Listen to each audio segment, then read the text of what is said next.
Chers amis, bonjour.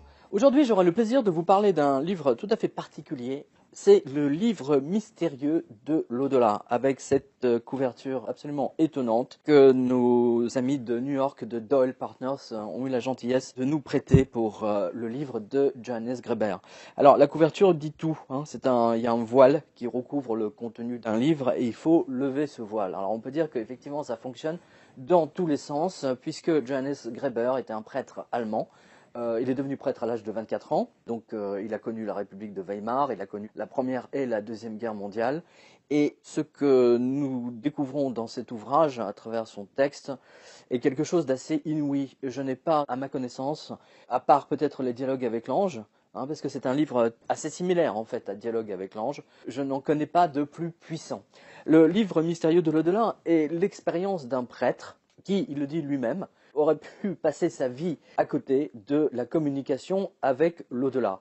Il a fallu qu'il arrive dans la cinquantaine, on va dire, pour que d'un seul coup, Dieu se manifeste à lui par des voies tout à fait détournées, par ce qu'on appelle des personnes qui ont le don de médiumnité. C'est-à-dire que pendant quelques secondes ou quelques minutes, ou voire peut-être 20 minutes maximum, la personne que vous avez en face de vous n'est plus elle-même, et c'est une autre entité, on va appeler ça comme ça, qui va parler à sa place. Alors, c'est un phénomène qui est décrit depuis des siècles, c'est pas nouveau. Un grand écrivain français que vous connaissez tous, Victor Hugo, en était passionné. Victor Hugo reconnaissait lui-même que beaucoup de ses poèmes, et surtout des livres qu'il a écrits, il les a écrits comme dans une sorte d'inspiration fébrile, comme si on avait tenu la main. Et lui-même, d'ailleurs, cherchait à communiquer avec sa fille, et il y avait même réussi en rencontrant des personnes aux qualités médiumniques de talent. C'est un ouvrage, c'est une expérience typique de ce genre. Je tiens à préciser, très important, dans le livre Dialogue avec l'ange, Guy Tamalaz raconte très bien que c'est exactement le même processus qui s'est passé. Contrairement à ce que le titre laisse penser, ce n'étaient pas des anges qui se manifestaient avec des ailes, des trompettes, etc., mais un ange, ou voire plusieurs, qui parlaient au travers de l'une des femmes que Guy Tamalaz nous a rapportées. Il n'est plus une pauvre petite créature qui rampe dans la boue. C'est un être divin, avec une destination divine. Digne, aussi digne que l'ange. Ces deux parties, est-ce que la main droite vaut plus que la main gauche? Non, mais il faut faire ça. Et le cercle de la vie est uni. Je ne suis pas l'auteur des dialogues avec l'ange, dit Guy Tamalach. Je n'en suis que le scribe. En fait, les dialogues avec l'ange sont la retranscription fidèle, quasiment mot à mot, d'une expérience vécue en Hongrie, dans les environs de Budapest, durant la Seconde Guerre mondiale.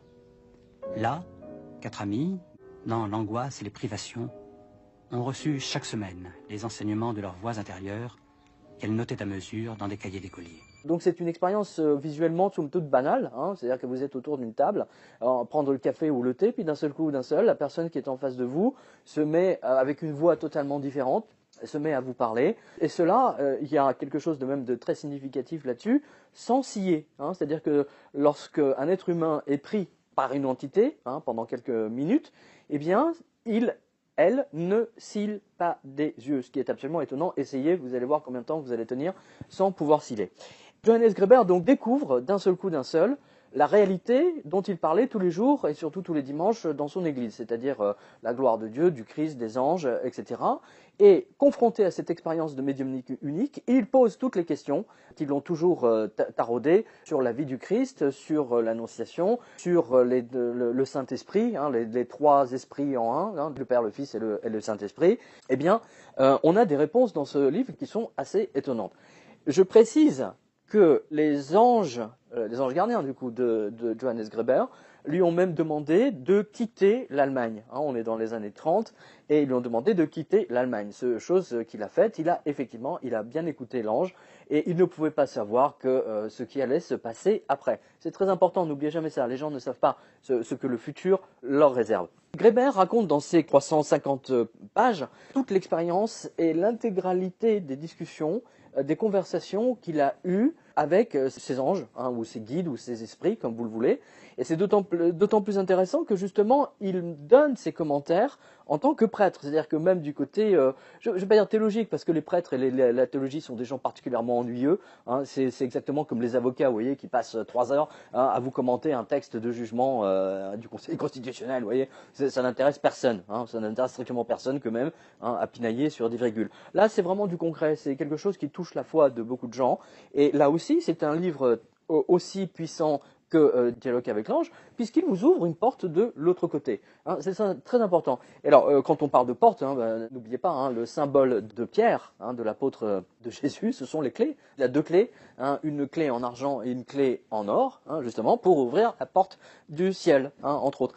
Il semblerait que Pierre, hein, par les mystères de la vie, et surtout de la curiosité extraordinaire du père Grébert, lui a permis de nous léguer ce... J'appelle ça un bijou parce que je me souviens que lorsque j'ai eu l'occasion d'y travailler avec Monsieur Pachery, qui nous a aidé dans la traduction de l'allemand en particulier, et donc j'avais participé à la traduction de l'anglais, nous avons vraiment appris plein de détails techniques. Alors je vous donne un exemple hein, parmi 100. Les anges avaient expliqué à Grébert qu'à un moment donné, on retrouvera des textes qui prouveront effectivement que le Christ a existé et qui viendront appuyer en fait les textes du Nouveau Testament. En fait, l'ange annonçait la découverte des manuscrits de la Mer Morte, hein, rien que ça, hein, voilà. Et accessoirement ceux de Nag Hammadi, qui sont d'ailleurs aussi intéressants, voire plus que ceux des manuscrits de la Mer Morte. Il annonce aussi que des grandes découvertes seront faites au niveau archéologique, notamment en Égypte, qui nous montreront que quelque chose de terrible s'était passé. Et donc il recoupe un autre livre que vous connaissez peut-être qui s'appelle Monde en collision. Hein. C'est très intéressant parce que les découvertes de Velikovsky recoupant celles de Johannes Grébert et de son ange et de ses anges gardiens dans ce livre, c'était vraiment plus qu'improbable. Hein, pour ne dire, c'était pas 2 mondes vraiment opposés. Je vais vous donner brièvement le résumé de ce livre. En fait, j'avais écrit à l'époque que l'énigme mystérieuse de l'au-delà est à la spiritualité ce que le film Matrix est au cinéma. Hein, c'est une bombe intellectuelle. Dans les 2 cas, on retrouve un homme solitaire face à son destin, celui d'un élu, d'un prêtre, hein, qui doit informer ses semblables, qui doit leur communiquer la foi. C'est très important, vous savez, pour un prêtre, de donner la foi hein, à ses fidèles. C'est pas évident, hein, croyez-moi, afin de leur ouvrir les yeux sur une autre réalité, sur la réalité de l'autre côté, la réalité divine.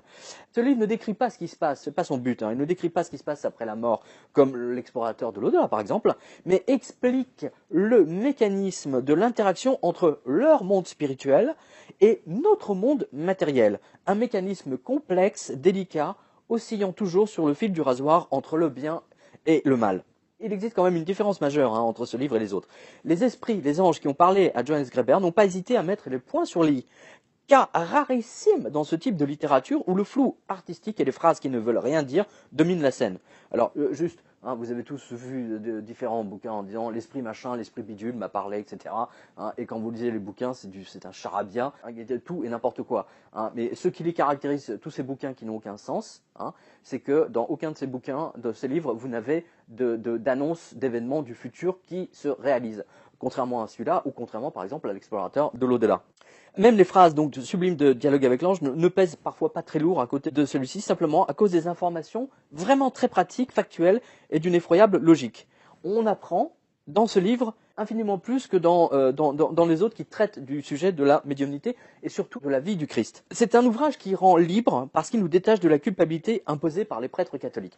Alors ça c'est très important, si vous savez que c'est un sujet qui me tient à cœur. Et ce que dit Johannes Grébert, on l'a mis justement en exergue ici, ce n'est pas le christianisme inventé par les hommes des églises, mais le christianisme du Christ qui vous rendra libre. Et il explique très bien que les premiers chrétiens, en fait, se réunissaient, hein, ils étaient peut-être 5, 6, 10, se réunissaient et ils mangeaient ensemble, partageaient un repas ensemble, en la mémoire du Christ, en la mémoire de son dernier repas. Hein, ils se tenaient la main, ils récitaient une prière. Ce n'était pas aussi codifié, aussi complexe qu'aujourd'hui. Je ne dis pas que les messes actuelles ne sont pas bien, quoique je trouve que les messes modernes, par rapport à ce que j'ai connu lorsque j'étais, enfin, les messes traditionnelles en latin, c'est quand même autre chose. Mais toujours est-il que ce livre nous met en contact avec le christianisme primitif, je dirais même avec une forme de médiumnité qui touche l'intégralité des participants d'un dîner en l'honneur du Christ. D'ailleurs, c'est ce qui fait, vous le remarquerez, c'est ce qui fait le succès des évangélistes. hein. Les évangélistes sont beaucoup plus puissants, beaucoup plus emportés par la foi. Et ils arrivent très souvent avec leurs prières à guérir des gens. J'aimerais qu'à la fin de cette soirée, vous ne rentriez pas chez vous en pleurs, en disant « mais c'est horrible ». Mais en disant « Seigneur Jésus, je veux te donner ma vie, je veux te donner mon temps, je veux annoncer la bonne nouvelle à toutes les nations, je veux que tous mes camarades de classe découvrent ton amour, je veux que tous les gens en France découvrent ton amour, je veux que tous les gens dans le monde entier découvrent ton amour. Amen ». Je dirais que simplement il y a 100 ans, ce livre aurait été brûlé, hein, il aurait été mis à l'index, hein, et le Vatican l'aurait cramé, hein, parce que vraiment, il y a trop de choses. C'est pour ça d'ailleurs que l'auteur a été particulièrement bien inspiré par ces anges de s'installer aux États-Unis quelques années seulement avant le début de la Seconde Guerre mondiale. Mais en 1932, et malgré son succès outre-Atlantique, ce livre était trop en avance sur son temps. En revanche, en 2005, 2014, il est furieusement moderne. Hein. On se surprend même à se demander pourquoi ce livre n'est pas plus connu, pourquoi tous les libraires ne le proposent pas. Bah, je veux le dire, c'est parce qu'ils n'ont strictement aucune spiritualité. Voilà. Mais en tout cas, c'est un véritable trésor de spiritualité. Johannes Graeber a été obligé de reconnaître, bien malgré lui, que la main du Très-Haut, la main de Dieu, l'avait choisi pour les immortaliser. Et sans doute parce que, en tant que strict prêtre catholique, 7 ans de séminaire, latin, grec, araméen, une solide formation théologique, il pouvait redéfinir la communication avec les esprits dans un contexte sacré parmi tous, le contexte biblique, comme dans le film Matrix, qui repose sur les sentiments de déjà-vu, simplement parce qu'il s'inspire de valeurs immortelles de l'Ancien Testament.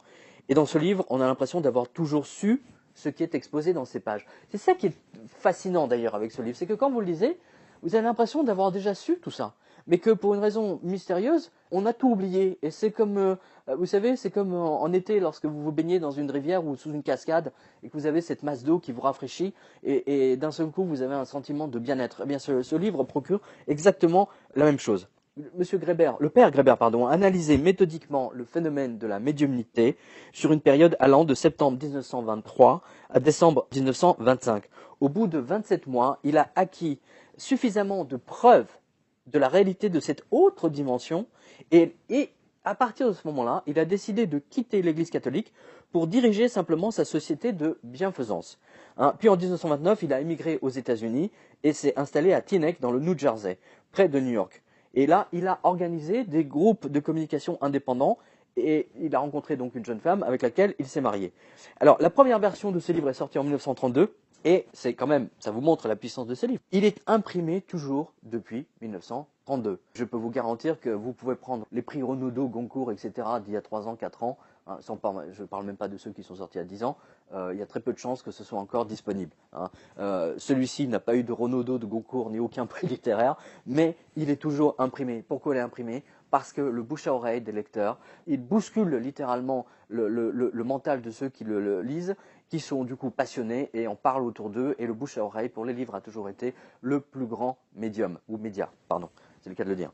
Donc cette nouvelle traduction a été définitivement nettoyée, non pas du contenu, mais des lourdeurs stylistiques typiques vous savez, de l'époque, en fait, du 19e siècle, hein, même s'il a écrit dans les années 20. Vous savez, c'est des phrases qui n'en finissent plus, etc.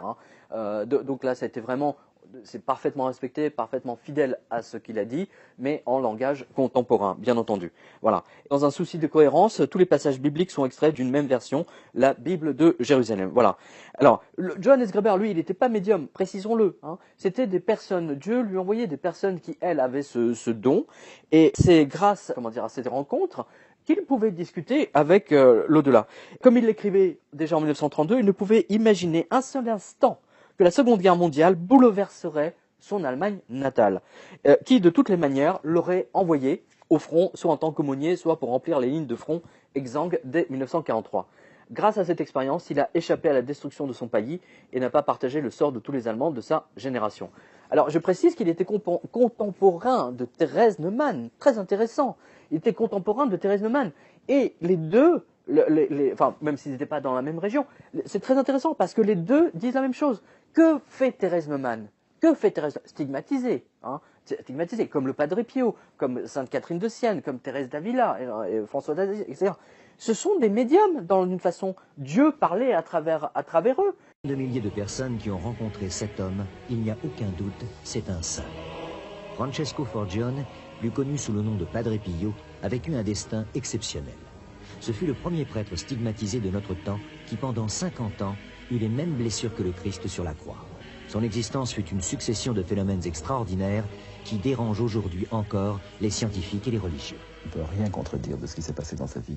Ni les stigmates, ni les témoignages de bilocation, ni certains miracles. Pourquoi est-ce que l'Église catholique méprise d'un côté la médiumnité? Pourquoi est-ce qu'elle l'accepte pour des personnes qui ont été canonisées entre-temps? Je pense notamment à Sainte Catherine de Sienne, qui est ma sainte littéraire, on va dire, préférée, pour ces fameux dialogues, les dialogues avec Dieu, hein, de Sainte Catherine de Sienne. Hein. Ceux qui nous disent, oui, dialogue avec l'ange, hein, de Guy Tamarin, machin, mais je rappelle simplement que l'éditeur de Dialogue avec l'ange a pompé le titre de Sainte Catherine de Sienne. Hein. C'est très important de le noter. Hein.